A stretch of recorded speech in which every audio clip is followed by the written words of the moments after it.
नमस्कार, सप्ततारा न्यूजमध्ये आपले स्वागत आहे। आज रविवार दिनांक 4 ऑगस्ट 2024 न्यूज बुलेटिनमध्ये जाणून घेऊया आजच्या ठळक घडामोडी। लाडकी बहीण योजनेपासून एकही महिला वंचित राहणार नाही, नामदार महेश शिंदे। कोरेगाव तालुक्यात 50,908 महिलांना राखी पौर्णिमेला मिळणार 15,27,24,000 रुपये योजनेच्या यादीला दिली मंजुरी। मुख्यमंत्री नामदार एकनाथ शिंदे, उपमुख्यमंत्री नामदार देवेंद्र फडणवीस व नामदार अजितदादा पवार यांच्या नेतृत्वाखालील महायुती सरकारने माता भगिनींसाठी लाडकी बहीण योजना सुरू केली आहे। महिलांना आर्थिक आधार मिळावा म्हणून ही योजना राबवण्यात येत आहे। कोरेगाव विधानसभा मतदारसंघातील एकही पात्र महिला या योजनेपासून वंचित राहू नये याची खबरदारी घेण्यात आली आहे। रविवारी दुपारी 3 वाजता कोरेगाव तालुक्यात योजनेच्या पहिल्या यादीला मंजुरी देण्यात आली असून तब्बल 50,908 महिलांना राखी पौर्णिमेला 15,27,24,000 रुपये मिळणार आहेत, अशी माहिती कृष्णा खोरे विकास महामंडळाचे उपाध्यक्ष नामदार महेश शिंदे यांनी दिली। कोरेगाव मतदारसंघात मुख्यमंत्री माझी लाडकी बहीण योजनेचा लाभ सर्व माता भगिनींना मिळावा, या योजनेपासून पात्र एकही महिला वंचित राहू नये या संदर्भाने कोरेगाव तहसीलदार कार्यालयात या योजनेची अंमलबजावणी करण्याच्या उद्देशाने राज्य सरकारने नियुक्त केलेल्या मुख्यमंत्री माझी लाडकी बहीण विधानसभा क्षेत्रीय समितीची महत्त्वपूर्ण बैठक समितीचे पदसिद्ध अध्यक्ष नामदार महेश शिंदे यांच्या अध्यक्षतेखाली झाली। त्यावेळी रविवारी दुपारी 2 वाजेपर्यंत सादर करण्यात आलेल्या आणि छाननीमध्ये पात्र ठरलेल्या 50,908 महिलांच्या प्रस्तावाला मान्यता देण्यात आली। नामदार महेश शिंदे यांनी स्वतः लॅपटॉपवर प्रातिनिधिक स्वरूपात पहिल्या लाभार्थी महिलेच्या प्रकरणाला मंजुरी दिली। यावेळी समितीचे सदस्य सचिव तथा तहसीलदार डॉक्टर संगमेश कोडे, समितीमधील सदस्य गटविकास अधिकारी सुप्रिया चव्हाण, एकात्मिक बाल विकास प्रकल्प अधिकारी सुजित कुमार इंगवले, समाज कल्याण विभागाचे प्रतिनिधी, अंगणवाडी पर्यवेक्षिका व अशासकीय सदस्या शुभांगी मदन शेलार यावेळी उपस्थित होत्या। आज अखेर आपल्याला 50,908 अर्ज प्राप्त झालेले आहेत। ते सर्वच्या सर्व 100% अर्ज याला मान्यता आज या कमिटीमध्ये देण्यात येत आहे। या आठवड्यामध्ये साधारणतः 2,751 लाभार्थ्यांनी महिलांनी या ठिकाणी नोंद केलेली आहे। मुख्यमंत्री लाडकी बहीण योजना ही महाराष्ट्रातली सगळ्यात महत्त्वाची, आजवरच्या इतिहासामधली सगळ्यात लोकप्रिय आणि या राज्याचे लोकप्रिय मुख्यमंत्री एकनाथजी शिंदे साहेब, उपमुख्यमंत्री देवेंद्र फडणवीस साहेबांच्या स्वप्नातली ही योजना आज या ठिकाणी साकारत आहे। आपण पाहू शकता या आठवड्यामध्ये मला 2,751 लाभार्थींच्या नोंदी झालेल्या आहेत आणि एकूण लाभार्थी नोंदी या कोरेगाव तालुक्यातल्या 50,908 एवढ्या लाभार्थी आमच्या बहिणींनी या ठिकाणी नोंद केलेली आहे। त्रिपुटी येथील ऐतिहासिक वारसा असलेला तलाव ओव्हरफ्लो, शेतकऱ्यांसह ग्रामस्थांनी सोडला सुटकेचा निश्वास। सातारा लातूर राष्ट्रीय महामार्गावर कोरेगाव तालुक्याच्या प्रवेशद्वारावर असलेल्या श्री क्षेत्र त्रिपुटी येथील ऐतिहासिक आणि धार्मिक वारसा असलेला तलाव ओव्हरफ्लो झाला आहे। या तलावामुळे ग्रामस्थांसह पिण्याच्या पाण्यासह शेतीच्या पाण्याचा प्रश्न आता संपुष्टात आला आहे। रविवारी सकाळी 10:30 वाजता तलावातून पाणी बाहेर पडू लागले आणि ग्रामस्थांनी आनंद व्यक्त केला। सद्गुरू परब्रह्म गोपालनाथ महाराज यांच्या पावन वास्तव्याने पुनीत झालेल्या श्री क्षेत्र त्रिपुटी येथे ऐतिहासिक व धार्मिक वारसा असलेला तलाव आहे। या तलावाबद्दल आख्यायिका अशी आहे की स्वतः सद्गुरू परमपूज्य गोपालनाथ महाराज यांनी सुमारे 7 किलोमीटर अंतरावरील कृष्णा नदीचे पाणी या तलावामध्ये प्रकट केले होते। ज्यावेळी नदीत पूर परिस्थिती निर्माण होते त्यावेळेस या तलावातील पाण्याच्या साठ्यात देखील वाढ होत जाते। नदीचे पाणी गढूळ झाले की तलावाचे पाणी आपोआप गढूळ होते।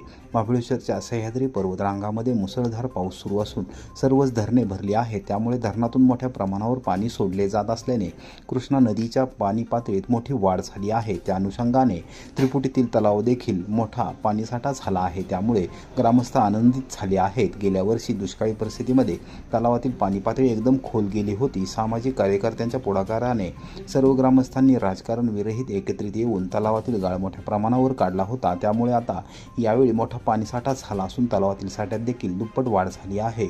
एकूणच त्रिपुटीतील तलाव ओव्हरफ्लो झाल्याने ग्रामस्थ, शेतकरी आणि भाविकांनी आनंद व्यक्त केला। मतदार यादीतून कोणाचेही नाव वगळले नाही. समाज माध्यमांवर प्रसारित होणारी माहिती चुकीची. प्रांताधिकारी अभिजित नाईक यांचे स्पष्टीकरण. अफवांवर विश्वास न ठेवण्याचे आवाहन.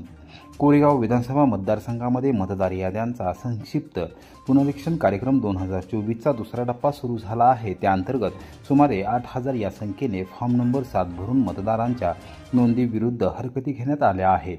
या हरकती म्हणजे नावे वगळण्यात आली आहे असा काही नागरिकांचा गैरसमज झाला आहे. समाज माध्यमांमध्ये वेगवेगळ्या प्रकारे याबाबत गैरसमज पसरवले जात आहेत.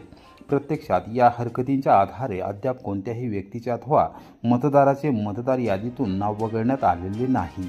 हरकतींबाबत निवडणूक आयोगाच्या सूचनांप्रमाणे सुनावणीची प्रक्रिया राबवण्यात येत असून निवडणूक आयोगाच्या नियमानुसार निर्णय घेण्यात येईल अशी माहिती मतदार नोंदणी अधिकारी तथा प्रांताधिकारी अभिजित नाईक यांनी दिली.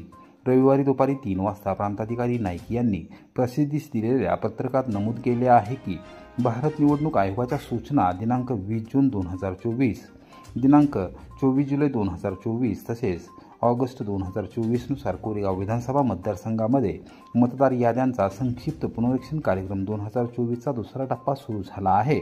नमस्कार, मी अभिजित बाळासाहेब नाईक, उपविभागीय अधिकारी कोरेगाव तथा मतदार नोंदणी अधिकारी 257 कोरेगाव विधानसभा मतदारसंघ.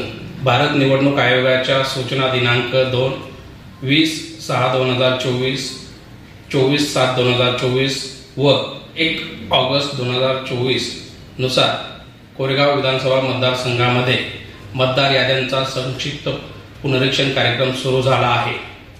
या कार्यक्रमांतर्गत सुमारे 8,000 फॉर्म 7 भरून हरकती नोंदविण्यात आल्या आहेत.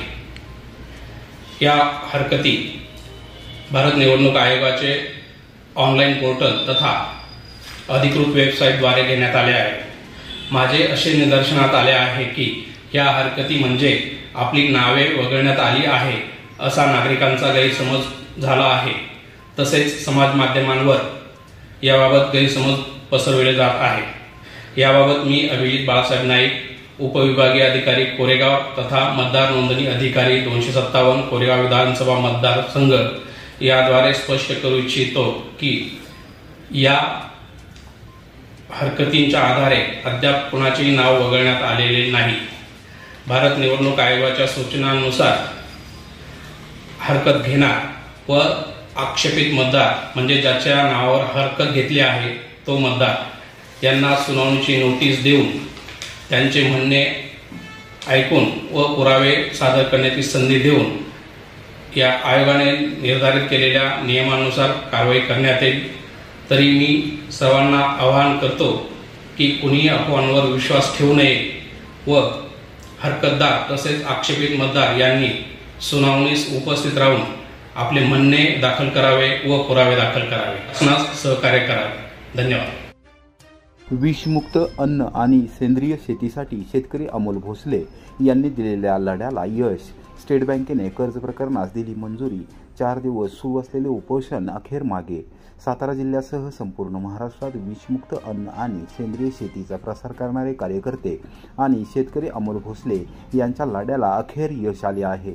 भारतीय स्टेट बँकेने त्यांना या प्रकल्पासाठी कर्ज मंजूर केले असून गेले 4 दिवस तहसीलदार कार्यालय बाहेर सुरू असलेले उपोषण त्यांनी शनिवारी रात्री उशिरा मागे घेतले आहे. शेतकरी हितासाठी बँकेने काम करावे, अन्यथा भावी पिढीचे मोठे नुकसान होईल, असे भोसले यांनी रविवारी दुपारी 3 वाजता पत्रकारांशी या विषयावर बोलताना नमूद केले. अमोल भोसले यांनी अण्णासाहेब पाटील आर्थिक विकास महामंडळाच्या माध्यमातून विषमुक्त अन्न आणि सेंद्रिय शेतीसाठी कर्ज प्रकरण केले होते. मात्र गेली 4 वर्षे भारतीय स्टेट बँकेने प्रकरण अडवून ठेवले होते व त्यांना कर्ज मंजूर केले नव्हते. अनेकदा पाठपुरावा करून देखील दुर्लक्ष करण्यात आले. या दरम्यान बँकेचे 5 शाखाधिकारी बदलून गेले. अखेरीस अमोल भोसले यांनी बँकेच्या भूमिकेच्या विरोधात तहसीलदार कार्यालयाबाहेर उपोषणास सुरुवात केली होती. त्यांना सर्वसामान्यांबरोबरच शेतकरी, विविध राजकीय पक्षांचे पदाधिकारी आणि कार्यकर्त्यांचा पाठिंबा मिळत होता. भोसले यांच्या आंदोलनास मिळणारा वाढता प्रतिसाद पाहून बँकेने अखेर नरमाईची भूमिका घेतली. 3 दिवस चर्चेद्वारे वाटाघाटीचा प्रयत्न झाला, मात्र भोसले हे आपल्या मागणीवर ठाम असल्याने अखेरीस बँकेने कर्ज प्रकरण मंजूर करत असलेले लेखी पत्र दिल्यानंतर भोसले यांनी उपोषण मागे घेतले. नायब तहसीलदार सारिका शिंदे, बँकेचे व्यवस्थापक चोपडे, तलाठी प्रशांत पवार आणि कोरेगाव येथील सामाजिक कार्यकर्ते डॉक्टर राजेंद्र गोसावी यांच्या उपस्थितीत अमोल भोसले यांनी आपले उपोषण मागे घेतले. अमोल भोसले यांचा लढा प्रातिनिधिक असून या लढ्यामुळे सेंद्रिय शेती करणाऱ्यांना बळ मिळणार आहे. विषमुक्त अन्नामुळे मानवाला होणाऱ्या कॅन्सरसारख्या आजारापासून सुटका मिळणार असल्याचे डॉक्टर गोसावी यांनी सांगितले.